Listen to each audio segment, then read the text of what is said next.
with the batsmen. Have you got any clarity around who's going to perhaps sit at those 2, 3 and 4 spots? Yeah, look, we have.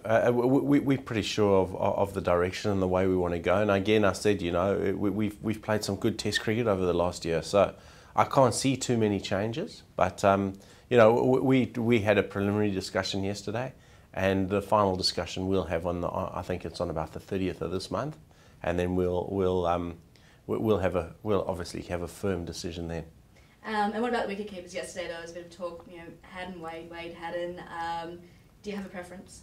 Oh, look, they both offer us so much in their own ways. You know, you've got the experience of Haddon, you've got the exuberance of youth, I guess, of Wade.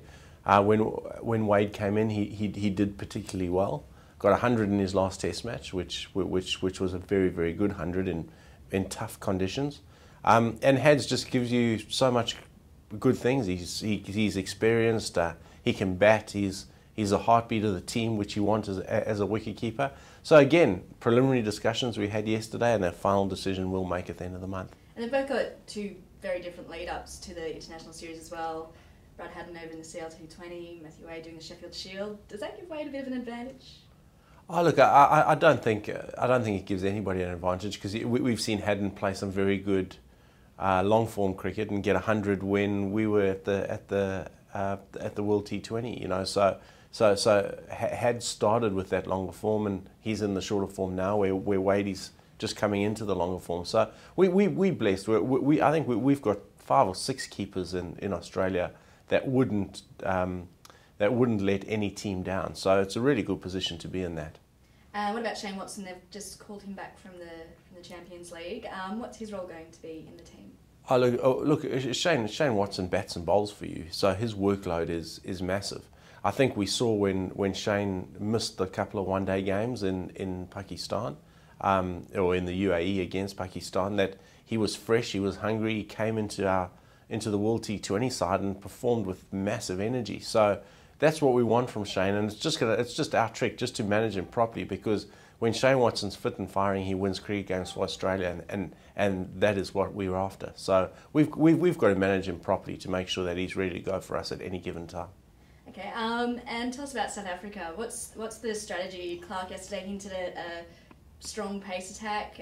Is that where we're going? Look, conditions will determine that. You know, we certainly wouldn't go into Adelaide with a strong pace attack. We would need some spin there, and conditions at the Gabba and at the Wacker will determine the way we go with our team. We're very fortunate though. We sit with a very good balance of and exciting young quick bowlers. I think pace is obviously our strength, and we've got strength and depth as well, and that's a good position to be in. So yeah, really looking forward to that South African series, and hopefully we can blitz them up front with our quick bowlers. So pace is obviously a big strength of the South Africans as well. They also bat all the way down to number 7. Do you think that it's going to be the batsmen who decide who's going to win this series? Yeah, I think that's spot on. I do think it's going to be this, and it's obvious, but the team that bats better, I think, will win it, because I think the bowling attacks will sort of cancel each other out. So yeah, our batters are in for a tough ride, but so are South Africa's, and it's going to be a really exciting series to watch. Is that one of the reasons it's sort of hard to sort of lock down a top order batting lineup at the moment?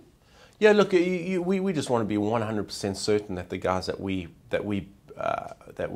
sort of favour and the guys that we pick in are ready and up for the challenge that is going to be South Africa, which is probably the most daunting prospect right now in world cricket. So our guys need to be challenged. They need to be ready for that. And look, I'm pretty sure with all our warm-ups and with all our preparation leading into that first test, that the batters will be in a really good position come that November the 9th first ball at the Gabba.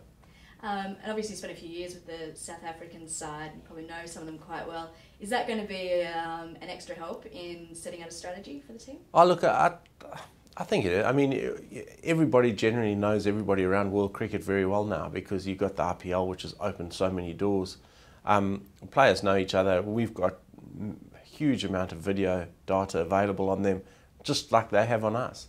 But I guess the one thing I have is that I have the personal relationships with a lot of those players.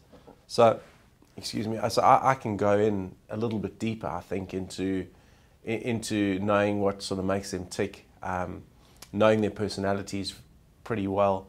So that will give a little bit more information. But again, you know, all that information is useless if you don't go out and execute it. And we've got to go out and be at the best we can possibly be to beat the South African side.